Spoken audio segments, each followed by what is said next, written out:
I'm here with the big kahuna in Shane, England.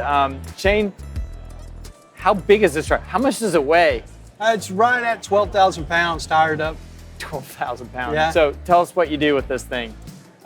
Jump it, double back flips, everything, man. You get 40, 50 feet of air out of this thing. We've done some stuff. Went to King of Hammers in it this year. That was my first time at Hammers, and it was the first time I had a monster truck out there too, so it was pretty wild. You got to see the engine in this truck. How much horsepower does this make? This one's just a little over 1,900 horsepower that's in here now. This is a 565 that's in here right now. I've got a couple of those, and then I've got 557 I had built. KPE Racing does all my engine work. They're out of Wichita Falls, Texas. Tommy Keeter, and he's just amazing, man. He's the go-to guy. And then in 2015, after PRI, KPE Racing, Holly, EFI, and Monster Jam got together at the show, and they were like asking Tommy about the fuel injection system on a blown big block because nobody had ever done it on a monster truck.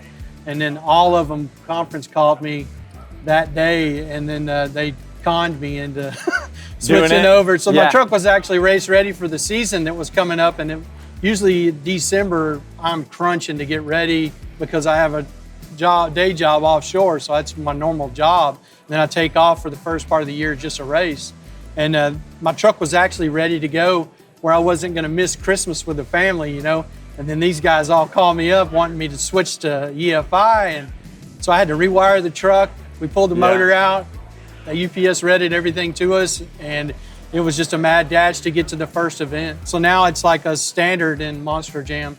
Everybody has to run it now. So this is the first O2 sensor in a monster truck. Yes. Right here. Yes. Yeah. These headers, I had stainless steel built. Rick and Ryan Digeroon at the metal shop made these for me. Tell us about the shocks. What'd you go with? Like Josh Garcia is a buddy of mine. He works out of the Kill Devil Hills shop in North Carolina, and he does these shocks. They're actually overkill shock parts, but they're built by Josh Garcia. So he's been doing my shocks since 2017, I think. It's like a plug and play. I mean, automatically right out of the box, they're ready to go and launch them. I mean, you get 40, 50 feet of air out of these things and land like a pillow as long as you land on the tires. But if you land on anything else, it's gonna hurt. Oh, wow. Yeah. So that's Gravedigger territory, isn't it?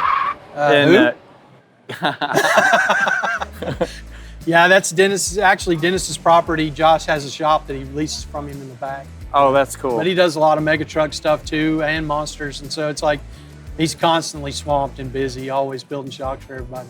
So this kind of looks like an RTR truck. Is that a coincidence? So I was building this brand new truck, and then me and Vaughn kind of hooked up on social media, and then with Lauren as well, and the idea sparked, and then I told him I was going to go with this Bronco body on the new truck, and then we teamed up, merged with Fun Haver, and it's been actually, next month will be 2 years that we've been partnered up, and it has been a heck of a ride, man. It's been awesome. Well, hey, thanks for showing us your truck. We really appreciate it. Sweet, man. Awesome.